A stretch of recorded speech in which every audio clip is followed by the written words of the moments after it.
Bike का शौक उसे एक हफ्ता पहले चढ़ा है, बस वही शौक उसे लेट हुआ बस। यहाँ पे चेहरे पे चोट लगी, दिमाग पे चोट लगी, तो सारी रात इसने बड़ी दर्द बर्दाश्त की है। आंख का बड़ा इशू हुआ था, नाक का बड़ा इशू हुआ था, बस ये हिस्सा सारा उसका डेड हुआ था।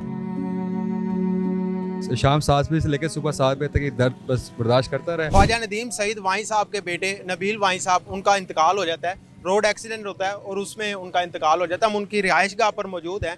उनके बचपन के दोस्त हमारे साथ मौजूद हैं। इनसे जानते हैं कि सारा वकूआ कैसे पेश आया। अस्सलाम वालेकुम। जी वालेकुम सलाम। सर, बड़े दुख के लम्हात हैं, मुझे बताइएगा ये सारा वाकया कैसे पेश आया। जी ये बस घर से अपने निकला है, तो बाइक का शौक था इसे, बस सिग्नल इसने क्रॉस किया है, तो बस थोड़ा सा बस अल्लाह की मर्ज़ी थी, स्लिप हुआ और ये इसके लाइक यहाँ पे चेहरे पे चोट लगी, दिमाग पे चोट लगी, तो सारी रात इसने बड़ी दर्द बर्दाश्त की है। ऑपरेट भी इसका अच्छा हो गया था, बस अल्लाह को जो मंजूर था जनाब वही हुआ फिर। अच्छा, जब चोट लगी उसके बाद ये रिकवर हुए थे, घर ले आए थे या हॉस्पिटल लेके गए जो थे? चोट लगी थी इसने स्पेशली खुद लोगों को कह के कि मेरे घर कॉल करो, इसने खुद मोबाइल का कोड खोला है अपना। ठीक है। उसके बाद हॉस्पिटल आए हैं, रात शाम 7 बजे से लेकर सुबह 7 बजे तक ये दर्द बस बर्दाश्त करता रहा। फिर जो ऑपरेट भी कामयाब हो गया है, ठीक है। लाइक हम सुकून में आ गए, तो खुश हो गए थे। बस उसके बाद हम लोग रेस्ट करने घर आए हैं, तो कॉल आई है जनाब की डेथ हो गई।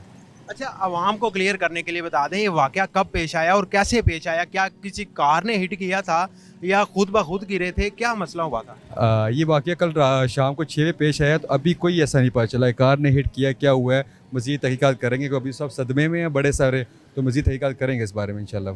अच्छा, ऑपरेट कामयाब होने के बाद फिर वो आपसे बातें वगैरह करते रहे, क्या बातें उन्होंने? बात तो सही रात करता रहा, सही रात करता रहा। मैं जवाब नहीं दे सका, लेकिन हर जब हम कहते थे उसको कोई भी एक्शन करने के लिए कहते थे, तो करता था वो एक्शन। मतलब उसको कहते पेन का हो रही है या हाथ हिलाओ अपना, कोई ऐसी बात करता, आगे से हंसता भी था आगे से वो, तो माशाल्लाह ठीक था वो।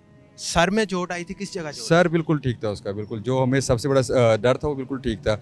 एक तो शोल्डर डिसलोकेट हुआ था, और उसके बाद सिर्फ ये आंख का बड़ा इशू हुआ था, नाक का बड़ा इशू हुआ था, बस ये हिस्सा सारा उसका डेड हुआ था। अच्छा, जब उनकी डेथ हुई आप पास थे उनके? जब डेथ हुई बिल्कुल जी पास थे। तो क्या कैफियत थी, मतलब कि क्या कहने की कोई बात उन्होंने करने की कोशिश की आखिरी बात? नहीं वो आधा घंटा ऐसा था कि वो ब्लड क्रिटिकल था, बिल्कुल ठीक था एकदम। उसका ब्लड प्रेशर मतलब कि इशू हुआ है, एकदम उसका सांस का इशू हुआ है। उसके बाद ना बात उसके पहले सारे एक्शंस कर रहा था जो रात से लगा हुआ था वो। एक्सीडेंट के बाद और उनकी डेथ तक आपके साथ वो रहे, आपके साथ कोई एक बात उन्होंने की हो जो आपको तशवीश में डाले, या कोई ऐसी बात ना जो आखिरी बात नहीं नहीं, he was a funny person, कोई ऐसी चीज़ नहीं, he was a foodie person. बस खाना और अच्छा लिबास, और बाइक का शौक उसे एक हफ्ता पहले चढ़ा है, बस वही शौक उसे लेट हुआ बस। अच्छा, मुझे बताइएगा कि एक शख्स जो गाड़ियों में शुरू से रहता हो, बाइक की तरफ उनका आना, उनको शौक था आप बता रहे हैं, तो बाइक उन्होंने एक हफ्ता पहले ली और फिर इस तरह रोड पर निकली? बिल्कुल ऐसा ही हुआ जी।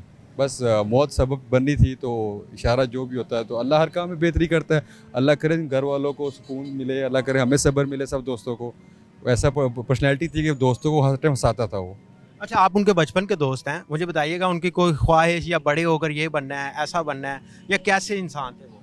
ख्वाहिश उनकी यही थी बड़े होकर अपने बाप जैसा बनेगा, और कोई ख्वाहिशात नहीं थी। इंसान तो वो एज अ फनी पर्सन था कि हर टाइम हमें हंसाता था, और ख़ुद भी हंसता था, और अच्छे खाने खिलाने, और ख़ुद भी खाने हमें भी खिलाने। आवाम को क्या पैगाम देना चाहेंगे? सोशल मीडिया पर मुख्तलिफ किस्म के र्यूमर्स चल रहे हैं कि ये को हुआ है, को आवाम को क्या आप कहना चाहेंगे? नहीं ऐसा कुछ भी नहीं हुआ। मेरी इनसे रिक्वेस्ट है कि कोई ऐसी फेक न्यूज़ ना फैलाएं बिला वजह। और एक मेरी इनसे ये भी रिक्वेस्ट है आवाम से कि इंसान गलती का पुतला है, जो भी गलती उससे हुई है, इंसान है, तो जो भी है उसको माफ़ कर दें। बस अल्लाह उसको जन्नतुल फिरदौस में आला मुकाम दे, बस दुआ करें उनके लिए। अभी जनाजा होगा थोड़ी देर बाद, तो आप ज़ाहिर है जी जनाजे का टाइम है, तो हम इनसे ज़्यादा टाइम नहीं लेंगे, इनसे इजाज़त चाहेंगे। आवाम से यही गुजारिश है कि आप जो र्यूमर्स फैला रहे हैं सोशल मीडिया पर, खुदारा उनको रोक दें। अपने मेज़बान को दीजिए इजाज़त। अल्लाह निगहबान।